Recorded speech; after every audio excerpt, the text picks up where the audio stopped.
Hi everyone, in front of me I've got Honor 90 and let me share with you how to clear the browser on this device.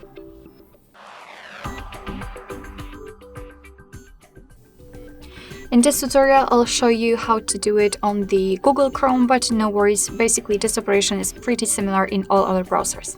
So let's open the browser and tap on the three dots icon in the right upper corner.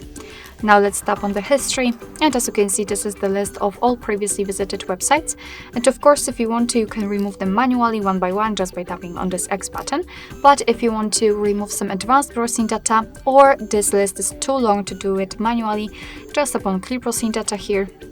And we've got basic and advanced options.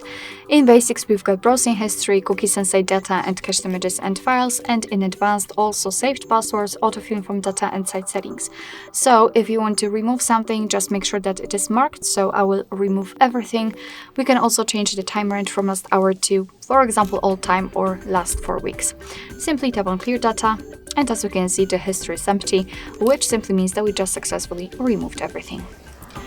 Alright, so that would be all. Thank you so much for watching. I hope that this video was helpful, and if it was, please hit the subscribe button and leave the thumbs up.